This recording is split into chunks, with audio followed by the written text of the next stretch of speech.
Okay, so welcome back. Now what we're looking at here is we've done what we need to do as far as the network structure goes, and as far as setting up our bouquet.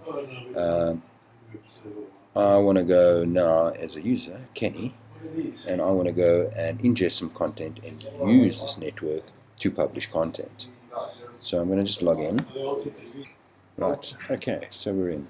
Now the first thing I want to do is I want to go and look for this bouquet. But can I see it? No, I can't see this bouquet. But I mean, if I'm looking for data post, I can't see it, even if I'm on all bouquets. So the problem is that because I am an administrator, I can actually go and make myself part of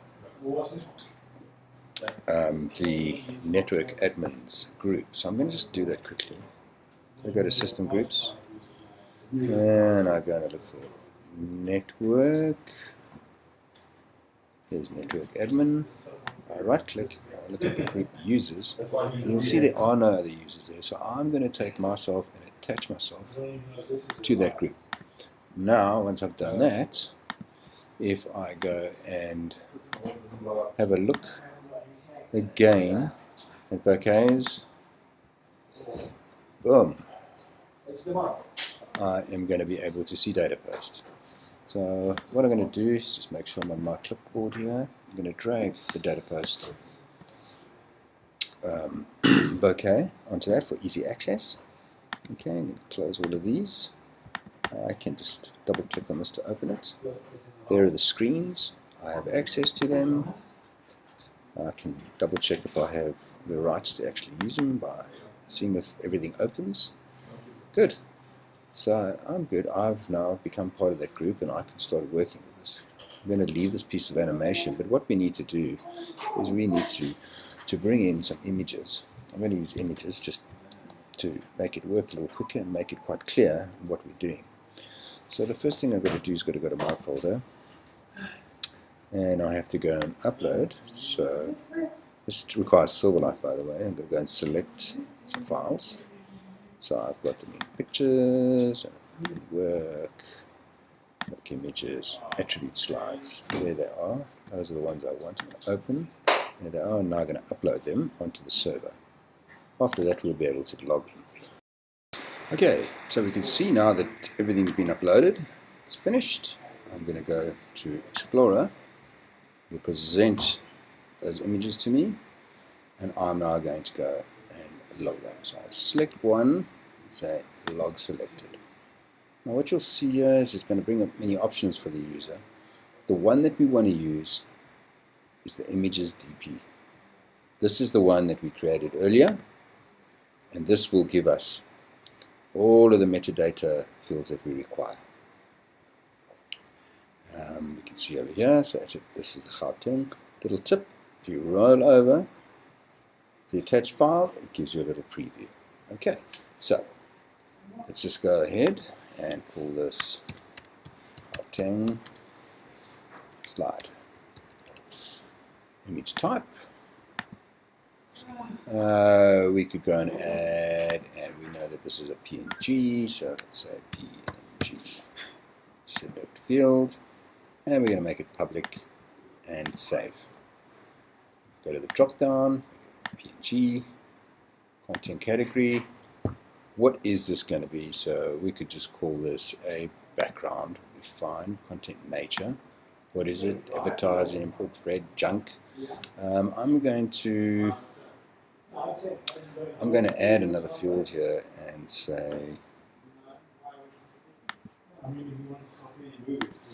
let's call this test content.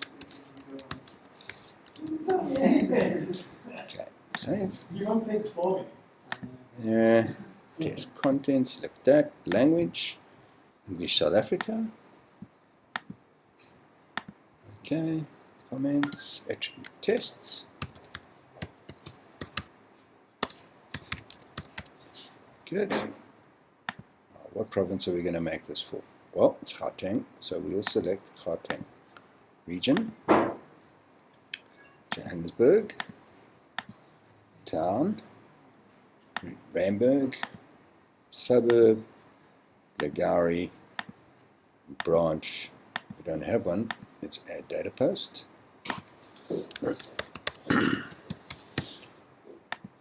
Okay, and save and data post. Good. One thing that you mustn't forget to do is give it a tag here.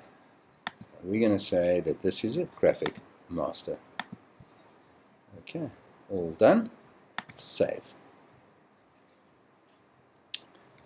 Once again, it's moved across into the clipboard.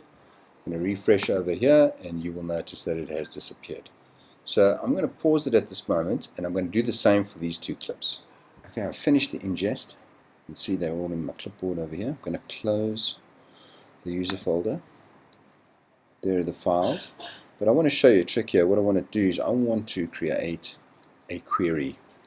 So I'm going to do a search and I have selected images from the library, images DP, and I know that I put test in, so I'm just going to search and it returns the 3 files. Now what you can do here is you can right click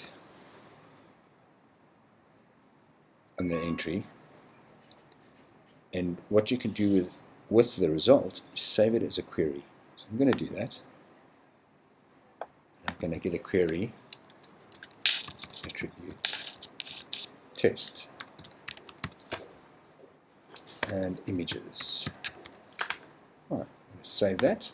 As you can see, it's actually put it into our clipboard. Now I'm going to go back to the data post screens and I'm actually just going to add the query directly to the playlist. This is one of the great features of Infinity. This query could contain thousands of files, but I'm just going to drop it in there and you can see it's made a little list. If I double click on it, the files are already in there. This is a really great feature. You could use this type of thing if you had 1,000 music tracks that you wanted to play randomly. But once you have the attributes inside this container and save query, you go here, you right click and select container mode. Container mode has flattened. What will happen if you left it like that is it would play the clips inside one after another. Consecutive will play all of them consecutively. Consecutive best fit for attributes. Consecutive strict match on attributes. Random all, just play them randomly. Random best fit to attributes, because you may have a number of files in there. So you may want to randomly select files that fit the attributes, and then random strict match on attributes. I'm going to select strict match on attributes. It identifies it that you have selected something by the little red box on the right hand side. This playlist is now ready to work in conjunction with the network. The last thing that I have to do is I have to attach this player that I'm going to publish it to our network. That will happen in lesson 7.